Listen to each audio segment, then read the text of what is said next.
Ini saya yang dulu pernah naik bang. Muslim atau apa bang? Yang dulu muslim itu yang apa? Dulu muslim yang udah pindah. Muslim tapi meninggalkan agama Islam? Udah pernah naik kan bang kemarin itu. Agak gak lupa saya bang, soalnya terlalu banyak bang. Yang Muslim udah keluar dari agama Islam udah banyak. Sampai saya lupa orang-orangnya bang. Nggak kehitung. Enggak bang, Gini, maksudnya bikin bikin sesi ini aja bang. Apa? eh kesaksian-kesaksian murtadin untuk sering-seringan bang. Biar biar boleh. makin Tapi paham. gini bang, Biar makin paham. tapi kita nggak boleh asal-asal bikin pengakuan bang. Masalahnya kalau orang cuma ngaku-ngaku mantan Muslim, semua orang juga bisa. Ya ya. Apa yang membuat kami yakin bahwa Anda dulu mantan Muslim bang? Bisa lah. Apa namanya surat. Coba Anda baca satu surat yang susah atau Anda baca doa sholat, doa makan apa silakan coba niat wudhu apa coba. Oh, nawa itu doa lirofil kadasil asgori fardo lillahi ta'ala. Gitu kan ya? Udah berapa lama Anda keluar dari agama Islam? Sekitar 20 tahun bang. Buset, lama juga. Lama juga ternyata udah keluar dari Iya agama bang. Islam. Bolehlah bang berbagi-bagi kisah bang, berbagi-bagi cerita. Yang menyebabkan Anda keluar dari agama Islam apa ini bang Septi? Septian. Saya dulu ini sih bang, apa? Tapi saya apa? Kedua kali dong ini saya kesaksian masalah tidak. Oh dulu udah pernah. Oh, ada orang katanya ngomong settingan. Coba sebentar. Saya selesaikan. Ini ada orang yang masih ngomong settingan ini. Coba saya undang seorang Muslim untuk mengkonfirmasi dulu. Biar nggak dibilang settingan. Saya ini nggak kenal sama siapa-siapa yang naik sini kok settingan. Gimana? Ya Denny Kurniawan, Muslim bang. Denny Kurniawan. Halo, Ya, Muslim atau apa bang? Silakan bang, nyalakan kamera. saya Kristen Bang. Kristen. Kenapa Anda naik ke sini bang? Mau nanya ini Bang, Ya, silakan nyalakan kamera bang. di Anda Kristen. saya Kristen Bang. Kristen. Ya pengikut Bang Edis. Jangan Nah, pengikut saya bang, nggak boleh Anda mengikuti saya. Nggak boleh. Orang Kristen itu artinya mengikuti Tuhan Yesus, bukan mengikuti Edis TV. Maksudnya Waduh, gimana sih? mengikut di TikTok. Oke. Gini bang, ini forum diskusi antara Islam dan Kristen bang. Gini Bang, saya mau nanya gini. Apa itu? Di lingkungan saya kan, saya tinggal di Jawa Barat. Mm-mm. Semua lingkungan saya itu tetangga saya itu orang Islam semua. Tapi satupun nggak ada yang mau ngomong bergabung sama kami itu. Ya karena seperti hadis yang saya bilang tadi bang, janganlah kamu berteman kecuali dengan orang mukmin gimana? Betul. Jadi ceritanya begini Bang. Dulu saya di situ waktu saya merantau beli rumah daerah situ. Oh udah pindah berarti sekarang. Ya, udah masih di situ Bang, masih di situ. Saya di situ. Nah, saya Kok sebutnya di situ? maksudnya Berarti abang di tempat lain? di tempat yang saya tinggalin itu. Enggak, sekarang berarti di tempat lain.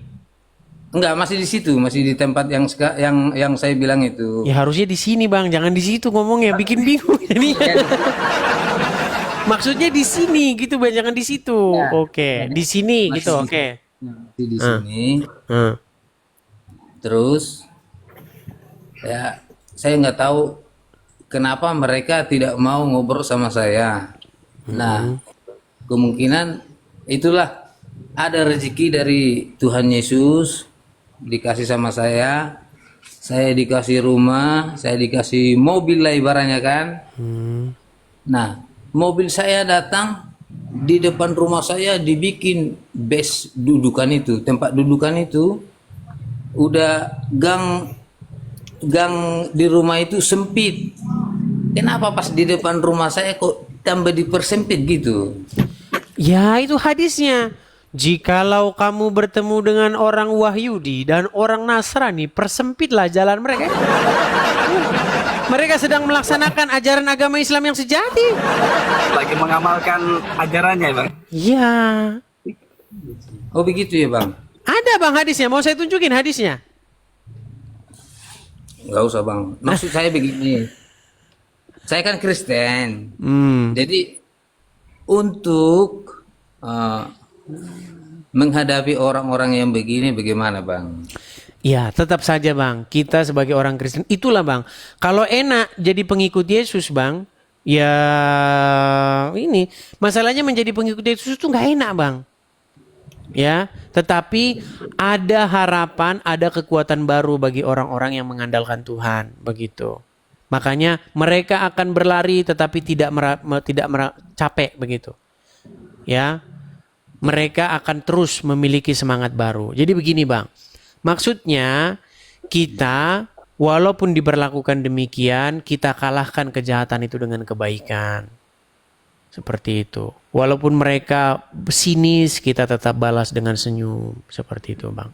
Percayalah bahwa kebaikan itu akan mengalahkan kejahatan. Sudah banyak bang orang-orang yang tadinya dia seperti itu, lalu dia dibalas dengan kebaikan, akhirnya dia bertobat dari situ. Begitu bang. Ya, yang saya mau tanya ini, sampai anak-anak saya loh, anak-anak saya nggak pernah orang itu mau ngomong ngobrol. Tapi kalau anak-anak sama orang-orang itu, aduh, kayak Ya, gimana itu ya? sudah ajaran mereka itu bang. Jadi sebenarnya saya Tapi ini orang, ngomong-ngomong, Anda cerita di sini nanti Anda nggak didatengin sama tetangga-tangga Anda. saya nggak peduli saya itu. Mau lihat mereka saya nggak peduli. Yang penting tetap saja, abang tetap saja ramah sama mereka seperti itu. Sebenarnya saya ramah bang, saya ramah. Cuman ya orang itu melihat saya itu kalau jumpa sama saya udah kayak gini, gitu. Iya. Mana itu?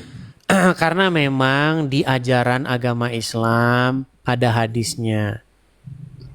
Jikalau kamu bertemu dengan orang Wahyudi, orang Nasrani di jalan, desaklah mereka ke jalan yang sempit. Persempitlah jalan mereka. Karena memang bang, saya pernah mengatakan, mustahil Anda menjadi Islam yang sejati di detik yang sama Anda tidak membenci orang Yahudi dan Nasrani. Itu ajaran agama Islam. Jadi Islam itu berisi kebencian-kebencian terhadap Yahudi dan Nasrani. Seperti itu. Kalau misalnya ada misalnya orang Islam yang nonton acara saya ini, terus mengatakan bahwa yang saya katakan itu fitnah, datang rame-rame ke Mabes Polri, bilang, orang ini mengatakan bahwa ajaran Islam berisi kebencian kepada Yahudi dan Nasrani. Saya yang bilang itu. Langsung ke Mabes Polri sana. Nggak usah nanti-nanti, sekarang berangkat. Disuruh berangkat sekarang masih ngomong. Gitu. Karena memang itu bang, isi agama Islam itu berisi itu. Kebencian-kebencian terhadap Yahudi dan Nasrani. Saya akan tunjukkan segudang hadis tentang itu. Seperti itu bang. Jadi yang jadi motivasi buat saya gimana nih bang? Ya tetap saja bang. Begini bang, apa yang kita alami ini itu masih jauh lebih ringan daripada apa yang dialami oleh Tuhan Yesus bang. Seperti itu. Jikalau dunia membenci kamu, ingatlah bahwa mereka telah lebih dahulu membenci aku. Penganiayaan-penganiayaan yang kita alami itu tidak sebanding dan tidak sepadan. Seperti itu. Abang punya masalah-masalah, sama saya pun punya bang. Jangan dibilang saya nggak punya masalah-masalah. Ya, banyak juga masalah-masalah dalam hidup saya. Bagaimana saya menjadi seorang apologet gini, malah mengalami hal-hal yang ya saya juga nggak bisa cerita di sini, gitu. Itu. Bagi teman-teman yang di Konoha enak, ya kan? Ya kan? Mau ke sini tinggal sana warung. Mau beli telur tinggal jalan kaki, di depan sudah ada warung. Kalau di sini harus lewat jalan tol dulu. Kita mau beli telur saja harus melewati jalan tol. Ya banyak bang hal-hal. Artinya gini, Anda tidak sendirian begitu. Menjadi teranglah di tengah-tengah kegelapan seperti itu. Siap bang, siap bang. Ya, tetap semangat ya bang ya. Siap bang. Oke begitu ya bang. Saya turunkan ya bang ya. Siap bang, makasih bang. Oke sama-sama bang. Sama-sama bang. Saya turunkan ya. Ya begitu teman-teman. Walaupun Anda Kristen, kalau Anda naik punya tujuan jelas, tetap saya naikkan begitu. Iya Bang Septian. Gimana nih Bang Septian? Coba berbagi kisah sedikit nih Bang Septian. Kenapa Anda kok akhirnya meninggalkan agama Islam nih? Saya udah lupa dulu pernah naik sini. Ya, nah. Gini bang, dulu saya sakit waktu itu bang, sakit panas. Dan malam-malam hari itu saya di posisi netral tuh apa namanya ya? Pikiran saya blank lah. Jadi saya di posisi netral, nggak percaya Tuhan sana, Tuhan sini lah. Saya di netral. Tiba-tiba saya mau tidur itu, saya berdoa, Tuhan, siapa sih Tuhan yang benar-benar saya sembah gitu. Saya berdoa gitu doang sih. Jam 1, jam 2 malam itu Tuhan Yesus itu apa ya, menampakkan diri lah di muka saya bang. Muka Tuhan Yesus dikelilingin sama cahaya lah, cahaya terang gitu. Saya kan posisinya kan bangun itu kan ya, jadi itu bukan mimpi ya, bukan mimpi. Jadi saya bengong. Saya ngeliatin itu muka kan, muka Tuhan Yesus itu kan. Apakah ini jawaban yang tadi saya doa gitu kan? Kan sebelum tidur kan saya doa begitu kan. Ya, akhirnya saya tidur lagi dan paginya kan itu malam Jumat ya. Jadi saya masih sempat sholat Jumat itu bang siangnya. Oh, saya ingat ini. Oh iya. Sekarang saya udah ingat. Oh iya, dulu pernah cerita. Oke, jangan diulang lagi. Berarti saya pernah dengar ceritanya. Ya, dulu teman-teman sudah pernah. Mohon maaf nih Bang, karena saya lupa karena terlalu banyaknya orang-orang yang sudah meninggalkan agama Islam. Iya jadi sih. yang mana? Saya lihat terakhir ini kok apa ya? Lihat apa murtadin pada naik gitu loh bang. Iya, mereka pada speak up lah sekarang, pada bersuara. Selama ini kan mereka takut tidak bersuara. Mungkin ada sesi bang buat apa namanya untuk kesaksian murtadin gitu bang. Boleh, ini juga ini juga termasuk diskusi lintas iman Kristen gitu. Jadi kalau Anda bersaksi seperti ini ya termasuk bagian dari acara ini. Gitu. Udah inget ya bang ya? Udah ingat, sekarang sudah ingat. Udah sah kan? Coba saya kasih naik musafir dulu ya. Musafir. Coba. Ya musafir muslim bang? Ya saya Kristen bang. Waduh. Kristen. Silakan bang, nyalakan kamera Anda. Ya maaf bang ya. Oke.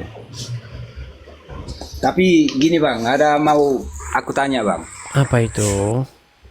Nah, kenapa itu pendeta-pendeta itu bisa buat gitu bang? Saya kurang paham nih dengan pertanyaan Anda. Itu apa buat menyembuhkan orang sakit? Iya, seharusnya orang-orang yang itu tanda-tandanya seperti itu, Bang. Oh iya. Bang, ya.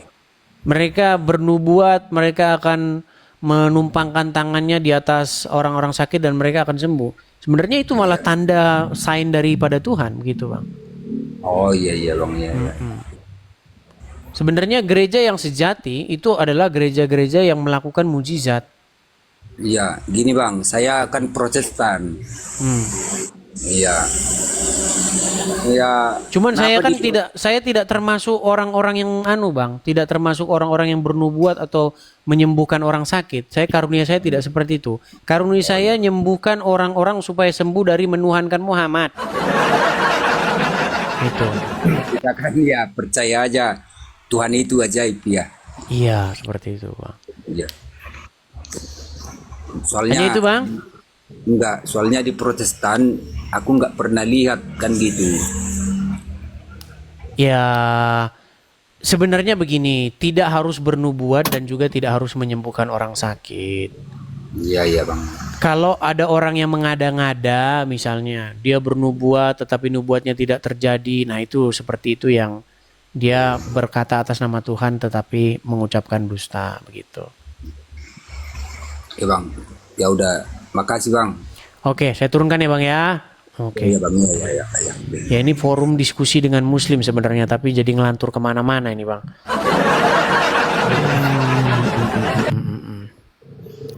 Ya, mungkin ada yang mau disampaikan lagi Bang Septian Putra. Gini bang, apa? Cuman saya ini bang, apa? Saya Kristen itu apa ya? Sudah tidak memakai nama Allah lagi bang. Oke, saya paham itu. Saya ya pakai Elohim dan pakai Bapak Yahweh Besem Yeshua. Sama sih sebenarnya kan, cuman dari segi ini apa namanya? Ya. Itu doang. Jadi begini. Jadi memang kata Allah di dalam terjemahan ini itu memang membuat banyak orang Islam itu jadi GR atau besar Kepedean. kepala. Nah, betul itu bang. Iya. Maksud saya itu bang. Itu Kepedean. memang menjadi masalah teman-teman. Begini, misalnya di dalam Bible dikatakan misalnya, lalu semalam-malaman itu Yesus berdoa kepada Allah. Nah itu kalau Muslim yang baca, lihat nih Yesus berdoa kepada Allah nih. Nah itu bang yang saya itu. Ya, padahal Ya, itu. padahal kata Allah di situ di dalam terjemahan LAI itu tidak merujuk kepada Allahnya orang Islam. Betul, iya betul. Begitu. Dan Allah itu tulisannya bukan ALLAH. Itu sudah saya bahas juga. Iya. Dulu udah pernah itu saya bahas panjang lebar. Bahkan saya sudah menyarankan supaya seluruh orang Islam kembali lagi ke SD. Ya, karena mereka tidak bisa baca. Huruf ALLAH dibaca sama mereka Allah. Iya betul. Begitu sih bang. Seperti itu, Bang. Baiklah, hanya itu, Bang ya. Oke, gitu aja bang. Oke, saya turunkan ya, Bang ya. Lain kali buat ini ya bang ya, apa untuk kesaksian ya bang ya. Khusus, bang. Sering kok, masih ada juga. Oh jadi oke. Iya. Oke bang, lanjut bang. Oke, saya turunkan ya. Bang berganti, Bang. Septi, sama-sama Bang, sama-sama. Iya, polemik nama ya teman-teman ya. Kalau kita sih sebenarnya bukan masalah pengucapan atau apanya, tetapi siapa yang dibalik nama itu, seperti itu. Jadi ya namanya terjemahan. Terjemahan itu memang di mana-mana mengalami pergeseran. Contoh seperti kata surga.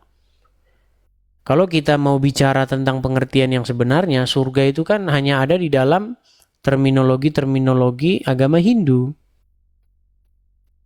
Jadi di dalam agama Hindu itu ada tingkatan atau tingkap-tingkap. Ya, ada nirvana, ada swarga. Yang paling tinggi itu adalah moksa. Begitu. Nah, kita sering mengambil kosakata tapi kita beri definisi yang baru. Kita ambil kosakata itu, kemudian kita buat definisinya yang baru. Dan itu terjadi di setiap bahasa, teman-teman. Ya, saya kasih contoh bahasa emak-emak zaman sekarang. OTW, nah itu coba. OTW itu dari mana datangnya itu OTW? Saya tidak jadi OTW ke Bali. Tidak jadi OTW ke Bali apa-apa. Jadi OTW itu kan sebenarnya sebuah singkatan dari bahasa Inggris yang artinya on the way. Begitu. On the way itu artinya apa? Dalam perjalanan. Saya sedang dalam perjalanan. Masa sama emak-emak dibilang, tidak jadi saya kemarin OTW ke Bali. Jadi kata OTW itu bergeser maknanya. Begitu. Dan itu terjadi di setiap bahasa. Begitu. Nah, tidak terkecuali di dalam istilah-istilah keagamaan. Seperti kata ibadah. Tadi yang saya bahas sama si Riko tadi. Banyak orang memahami ibadah itu adalah sebuah ritual. Ritual itu tadi, nyanyi-nyanyi, genjreng-genjreng, nyanyi-nyanyi lagu pujian, angkat tangan ke atas. Itu ibadah di dalam kebanyakan orang-orang atau di benak orang-orang awam. Tapi apakah itu pengertian ibadah yang sesuai dengan secara etimologi bahasanya? Tidak. Begitu. Jadi kadang-kadang kalimat itu dipahami oleh masyarakat umum tidak sesuai dengan pengertian yang sesungguhnya. Contoh, masjid. Apa yang orang pahami, orang umum pahami? Masjid itu bangunan. Menurut pandangan orang-orang banyak. Padahal arti sesungguhnya masjid bukan itu. Masjid itu adalah tempat bersujud artinya. Nah kalau kamu tanya sama orang di pasar ya masjid artinya ya ada bangunannya. Kalau nggak ada bangunannya bukan masjid. Ya. Jadi setiap kosakata itu biasanya memiliki pengertian etimologi dan pengertian terminologi. Biasanya pengertian terminologi dan pengertian etimologi itu biasanya sudah bertolak belakang, bahkan sudah jauh nggak nyambung. Seperti kata ibadah. Menurut orang-orang awam, menurut orang-orang di pasar, coba Anda tanya sama orang di pasar. Orang pasar itu kan berbicara mengenai orang yang random, yang ngasal-ngasal aja gitu loh. Ya kan? Apa pengertian ibadah? Ibadah adalah Anda pergi mandi, terus pergi ke sebuah bangunan. Nah itu ibadah. Padahal ibadah itu artinya pengabdian atau penghambaan diri. Kata dasar dari ibadah itu adalah abdu. Hamba. Abdi kalau bahasa Indonesianya. Penghambaan diri. Jadi setiap bentuk penghambaan diri itu sebenarnya ibadah. Begitu. Ya, jadi kita harus belajar kosakata, pengertian, biar kita nggak debat kusir, teman-teman. Nah, banyak juga yang saya lihat debat antara Islam dan Kristen, itu debat seputar Tuhan. Begitu. Yang Islam bilang Yesus bukan Tuhan. Yang Kristen bilang Yesus Tuhan. Tapi biasanya dua-duanya nggak tahu Tuhan itu apa.